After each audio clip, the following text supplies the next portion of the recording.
Muy buenas a todos y bienvenidos un día más a mi canal de YouTube, bienvenidos al canal de Mr. Queen. Hoy venimos con el final de la primera temporada de The Last of Us en HBO. Hoy ha concluido lo que es la adaptación del primer videojuego, la parte 1 del videojuego de Naughty Dog, y hay muchas cosas de las que hablar. Probablemente sea el episodio que más ha condensado todo. Es cierto que casi toda la serie ha condensado de la manera más sensata posible la adaptación del videojuego, y en líneas generales yo diría que es una adaptación prácticamente de 10, aunque hay varios peros que se le pueden sacar, obviamente, y hay muchas cosas, ¿no?, que analizar. Por lo tanto, vamos con análisis, con spoilers, así que si no has visto el episodio, pásate después de haberlo visto y así descubrirás todos los detalles que quizás hayas pasado por alto.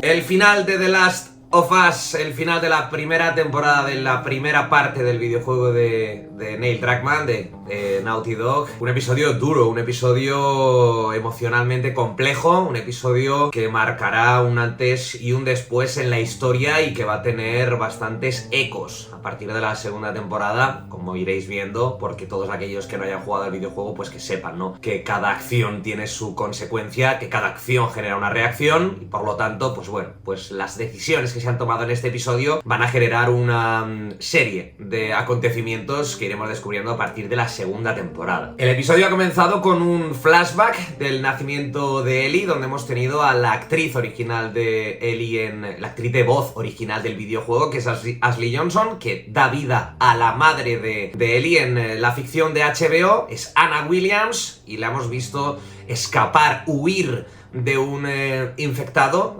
bastante asqueroso, por cierto, y se refugia en una granja que, por cierto, es un foreshadowing de un concepto que veremos a partir de la segunda temporada. No enseño imagen porque creo que es mejor que lo descubráis, pero bueno, para la gente que ha jugado a The Last of Us Parte 2, este inicio del episodio seguramente le habrá recordado a algo que hubo en la secuela del videojuego de Naughty Dog. Hemos visto también de dónde surge el cuchillo, la famosa navaja que lleva Ellie en The Last of Us, y que es uno de los elementos clave, no solo de la serie, sino también del videojuego. Ha sido muy interesante ver cómo es una herencia y, de hecho, lo único que guarda de recuerdo Ellie de su madre. Por lo tanto, es conceptualmente muy importante y tiene un peso emocional y una carga dramática muy elevada. Mi más sincera enhorabuena a Ashley Johnson, porque yo siempre tengo mis dudas con los actores de voz en cuanto a interpretación luego en acción real, porque al final es sacarlos de su zona de confort, donde se sienten más cómodos, donde hacen mejor su trabajo, y el papel no era fácil. De hecho, la secuencia de madre e hija, con apenas unos pocos minutos, con apenas unas pocas horas después de haber sido mordida, han sido muy intensas, ha tenido un peso dramático muy elevado, tío, y a mí me ha encantado la manera en la que ha interpretado, la manera en la que ha trabajado Ashley Johnson el personaje, y lo poco que ha entregado a la serie ha sido de una calidad altísima. Se nos deja entrever el motivo por el que Ellie es inmune al Cordyceps, algo que en el videojuego no salía. Todo esto realmente fue descartado en el videojuego. De hecho, American Daughters es una idea, un concepto que quiso sacar en su día Neil Druckmann para contar la historia de la madre de Ellie, para contar el por qué Ellie era inmune, pero Naughty Dog le echó para atrás esto. Quiso ser primero un corto, luego un DLC, luego quiso ser un cómic, al final no acabó siendo nada, al final ha acabado siendo una parte del episodio final de la serie que nos responde, ¿no?,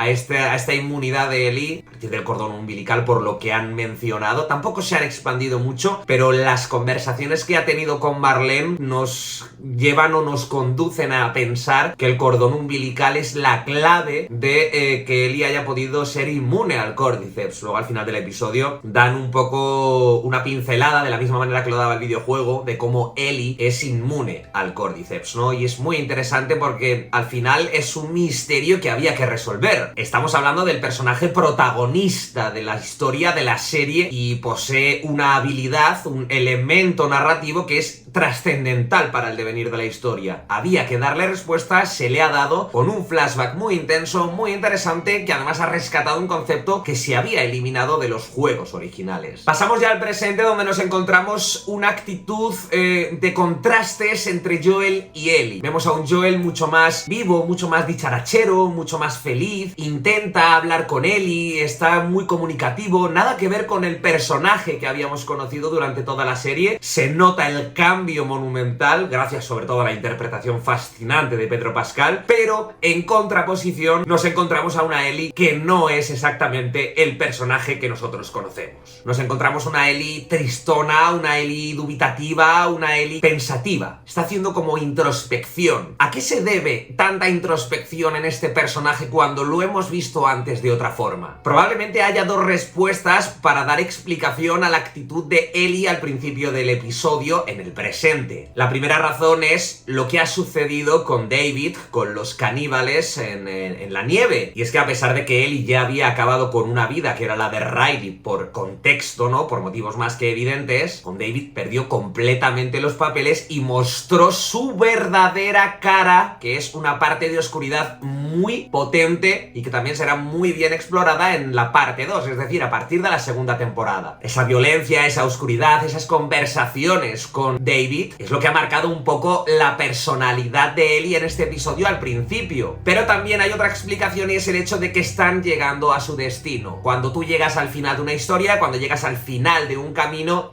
hay un cierto componente de nostalgia, ¿no? De tristeza, se pigmenta un poco de depresión en el ambiente, es una atmósfera un poco más azul, por decirlo de alguna manera. Ellie está llegando al final de su viaje, está llegando al final de su destino, sabe que puede perder la vida y que también puede que se despida de Joel. Hemos tenido la mención de la guitarra de Joel y que le enseñaría a tocar la guitarra, ¿no? El instrumento a Ellie, y es algo muy importante, es un elemento importantísimo, clave en la historia de The Last of Us, así que no lo paséis por alto. También hemos tenido el momento de impulsar a Ellie, algo que se veía en todo el videojuego y que también se le dio cierta relevancia en el 2 para un detalle muy significativo que no comentaré en este vídeo. Y hemos tenido la gran escena de las jirafas, probablemente una de las secuencias más famosas y más recordadas por todos los videojugadores del juego original, porque es un momento de pausa, de tranquilidad, de calma, de contemplación, de charla, de una naturaleza muy de The Last of Us, que es todo es caos, pero también puede haber un poco de pausa. Debo decir que las jirafas, sobre todo la jirafa que ven y que tocan y que le dan de comer, está hecha un poco regular, ¿eh? Los VFX no han estado muy a la altura, pero bueno, tampoco pasa nada, no afecta a la serie.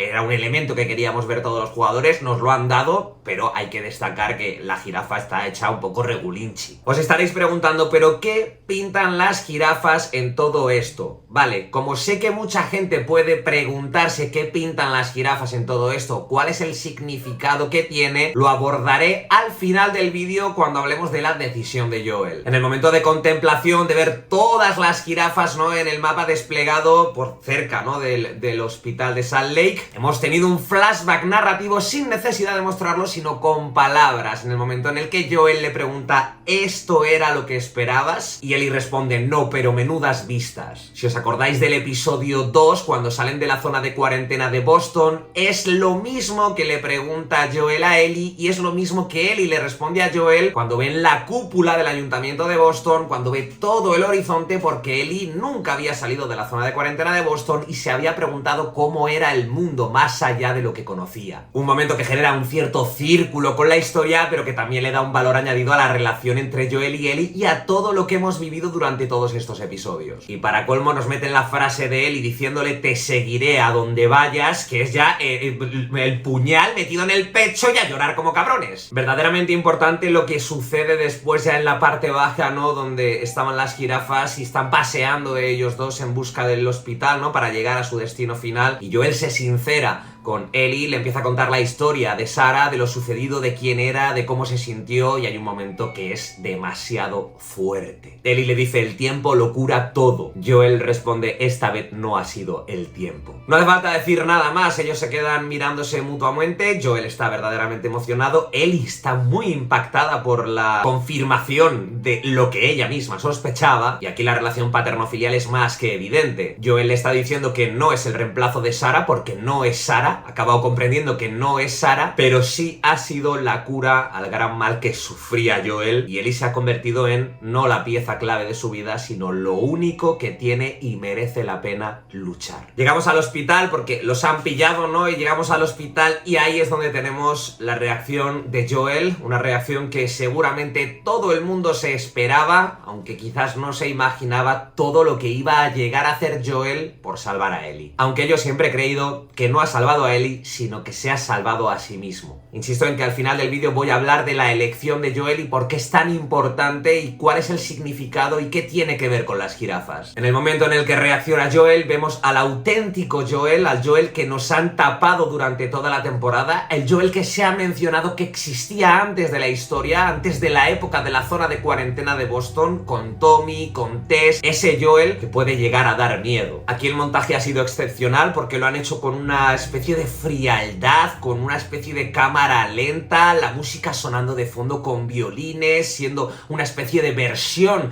de la música de Gustavo Santaolalla tan famosa en The Last of Us, y llegamos al momento del pasillo. Aquí he echado mucho de menos la famosa puerta de The Last of Us con el símbolo rojo de los luciérnagas impreso en la pared, y la he echado de menos porque creo que es muy importante para la historia haber tenido esa puerta tal y como está en el videojuego. Y es que en la parte 2, en la segunda temporada de The Last of Us, esta decisión evidentemente va a tener un peso. Estas acciones evidentemente van a tener unas consecuencias. Y la puerta de The Last of Us con la luciérnaga de color rojo impresa sobre la pared es uno de los elementos no solo más destacados del videojuego, sino también uno de los símbolos más importantes de la historia de los videojuegos. No es que le pueda sacar un pero o una pega, pero sí que la he echado de menos y creo que ha sido una decisión creativa un poco cobarde. Si estás adaptando el videojuego tal cual, si apenas has hecho cambios e incluso hay planos copiados literalmente del videojuego, no entiendo por qué sustituyes uno de los elementos más importantes a nivel visual de la historia de The Last of Us, de la historia de los videojuegos, y no lo incluyes en la serie. El plano al médico muerto en el suelo con los sesos desparramados entre tanta violencia no es gratuito. No lo han metido para contentar a las personas que les mola la acción y la casquería. Ese plano va a ser un recurso audiovisual muy importante para el futuro de la serie. Ahí queda eso. Y llegamos al final de The Last of Us con la elección de Joel, con las mentiras de Joel y por qué creo que es lo más divisivo, lo más debatible de esta serie. ¿Qué decisión habríais tomado vosotros? Si vosotros sois Joel, ¿qué decisión habríais tomado con Ellie? ¿Qué habríais hecho? ¿Dejar que Ellie sea la cura del Cordyceps o salvar a la persona que queréis? O mejor dicho, salvaros a vosotros mismos. Hay mucha gente que cree que Joel toma esta decisión para salvar a Ellie. Yo siempre he pensado que toma esta decisión para salvarse a sí mismo. Joel es un personaje abiertamente reconocido por él mismo, que ha sufrido, que ha tenido una tragedia, que eso le ha roto la vida, que le ha convertido en un monstruo, y lo colocan en la misma situación, volver a sufrir esa pérdida, esa tragedia, volver al punto de partida cuando has cosido todas tus heridas. La elección de Joel básicamente es elegir entre el individuo o la sociedad, entre el bien personal o el bien común. No se trata de elegir entre el mal mayor o el mal menor, se trata de una elección entre uno mismo o el resto. ¿Es una elección egoísta? Por supuesto que lo es. Por supuesto que es una elección egoísta. Si Joel no estuviera mirando por sí mismo, habría permitido que el mundo se salvara, o mejor dicho, que encontrara una cura para el Cordyceps a partir de Ellie. Pero no quiere eso para él. Él quiere estar con Ellie. Lo ha dejado muy claro. Esta vez no ha sido el tiempo lo que ha curado mi vida. Es buscar una cura para la humanidad o mantener la cura para tu vida. Si hacemos un análisis un poco más intenso a nivel político y económico, realmente la elección de Joel se define entre el liberalismo o comunismo. Pero esta es una lectura quizás un poco más profunda y mucho más debatible y que abarcaría un territorio que nada tiene que ver con el ocio, el entretenimiento o el valor artístico. ¿Y qué tiene que ver con las jirafas? Bien, yo siempre he dicho que The Last of Us no tiene villanos, que el gran villano de The Last of Us es la humanidad. Y muchos diréis, hombre, realmente hay gente mala y hay infectados. Y os doy la razón. Pero ¿habéis visto algún animal infectado con Cordyceps arremetiendo contra los humanos? ¿Habéis visto a plantas que hayan sido poseídas por el Cordyceps que se hayan lanzado contra los humanos para hacer el mal? La jirafa precisamente está representando eso. Es un animal noble que se presenta como un animal bondadoso que solo busca comida, que no ataca a las personas que tiene cerca y viene a simbolizar la paz que ofrece la naturaleza. El hombre es todo lo contrario. El hombre en The Last of Us es el gran mal que habita en la humanidad. El Cordyceps solo posee a los humanos para hacer el mal, y los humanos que no están poseídos por el Cordyceps en este contexto también hacen el mal. Porque cuando las barreras morales y éticas se derriban, cuando todo ese mundo se derrumba, la gente como David, la gente como Joel muestra su verdadero rostro y es capaz de hacer cualquier cosa con tal de alcanzar el beneficio personal. Si Joel realmente quería salvar a Ellie y quería lo mejor para Ellie y no para sí mismo, habría permitido que Ellie fuera la cura de la humanidad, porque ella misma se lo ha dejado caer durante toda la puta serie. Ella misma ha dejado muy claro que ese sufrimiento relacionado con el Cordyceps, que todas esas muertes, que toda esa tragedia, que toda esa violencia puede resolverse gracias a que ella está viva. El sentido de su vida es ser la cura para el Cordyceps, y esa elección se la ha arrebatado Joel. Por eso las jirafas, que representan la naturaleza, muestran que es el mundo el verdadero héroe de este universo y son los hombres el gran mal que habita en nuestro mundo. Y nada más, chicos, espero que os haya gustado mucho el vídeo. Dale like y suscríbete si te mola el contenido que hacemos. Seguramente haga un vídeo más de The Last of Us esta semana, porque ya sabéis que es una de mis sagas preferidas. No en balde llevo esta puta mierda tatuada aquí en el brazo porque estoy enamorado de Ellie y la llevo también aquí en mi pechito. Y quiero hablar sobre lo que espero de la segunda temporada. Lo haré sin spoilers de la parte 2, porque también me gusta que la gente que no haya jugado a los videojuegos disfrute de estos vídeos y disfrute de la experiencia de The Last of Us como lo hicimos los jugadores la primera vez. Gracias a todos por el apoyo que me habéis dado con esta sección de The Last of Us en el canal. Lo cierto es que ha sido una de las más vistas y consumidas de la historia de este canal y estamos muy cerca de llegar a los 10.000 suscriptores. Ya queda poquísimo para alcanzarlos y era una de mis grandes metas del año pasado. No lo conseguí porque no tuve constancia, así que ojalá podáis compartir este vídeo con amigos o conocidos, insistirles en que se suscriban, porque llevo mucho tiempo trabajando para alcanzar los 10.000 suscriptores. Estoy a las puertas de estos y me haría muchísima ilusión lograrlo. Y nada más, gente, que nadie os quite el placer de estar vivos, y si estáis perdidos en la oscuridad, buscad la luz, porque nadie os puede quitar